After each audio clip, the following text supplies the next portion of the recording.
After our wedding we were given an apartment of 3-bedroom flat in central area.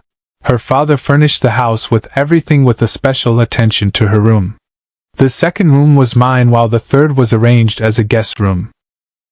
In this part of the north, it was our culture to dedicate a room for our wives in which her father will furnished before or during her wedding.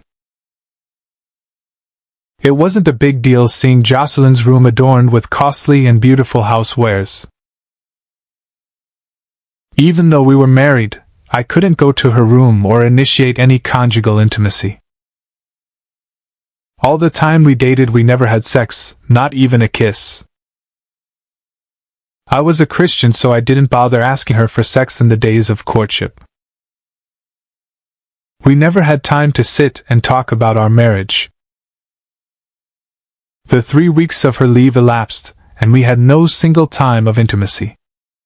She resumed work and our marriage became more of a jungle marriage than romantic relationship. She leaves for work as early as 7 a.m. and returns later in the evening very tired. She barely finished her food before dozing off. Most days she will be so tired that she won't visit the dining.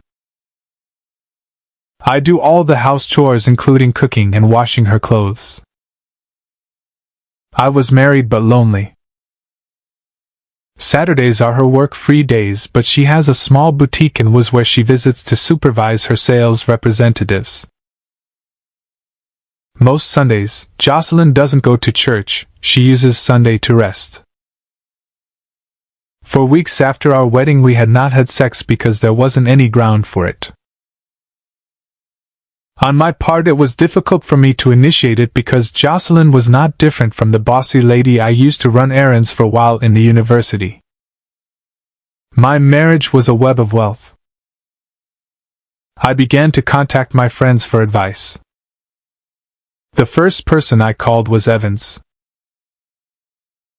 Evans had been married for 5 years and his marriage is enviable. He taught me how to make the move for sex and how to be bold and take my place as the husband. I will make the first move tonight using all the strategies Evans taught me, I told myself. When she came back from work that day, I began to tell her sweet things like, "Jocelyn, I love you dearly, you are a beautiful woman, you are the pride of your generation.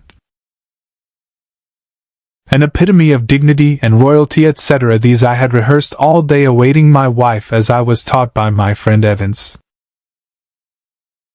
She rarely gave attention to my rhymes as she walked past me waving her hand and heading straight to her room. I rushed into the kitchen to arrange her dinner. Evans had taught me to serve her on the bed. In 10 minutes I was done. Well-packaged meal with a royal touch. When I got to her room, Jocelyn was fast asleep. She went to bed with her shoes and her office dress intact. I was really discouraged and disappointed because of all the stress I went through to prepare the meal. My inability to make love to my wife that night was not as painful as the wasted effort put into preparing the meal. I stood by her bedside for almost 3 minutes not knowing what to do. I made attempt to wake her up but she was snoring loudly. But will this food waste seeing how much money and time I have put into it? I tapped her arm and she made an unconscious turn. Her left hand went straight to the tray in my hand and it slipped from my hand and everything dropped to the floor. The sound of the accident woke Jocelyn. "What was that?" she asked gently and continued her sleep.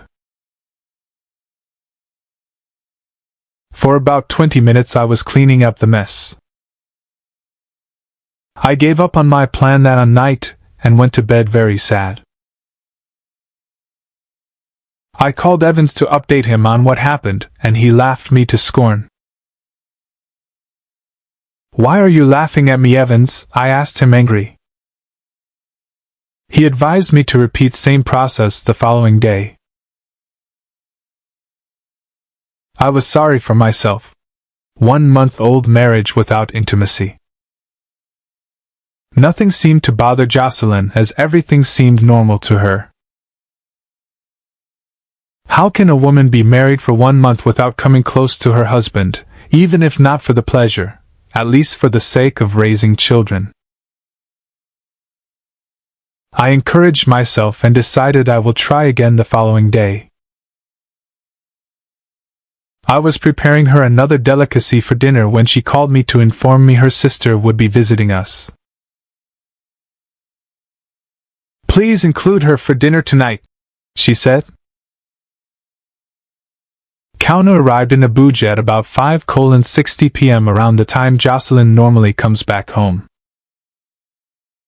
When she closed from work, she headed to the airport to pick Kaduna.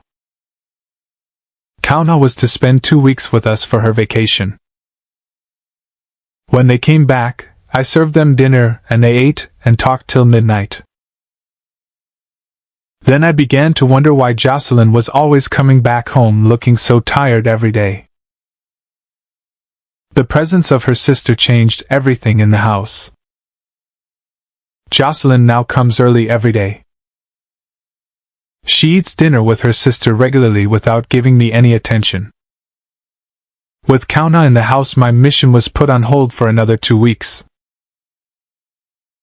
Kaduna did not use the guest room for 1 day. She slept with her sister on her bed while I slept alone in my room. 6 weeks after my marriage, I haven't known my wife as husband and wife. What kind of marriage is this?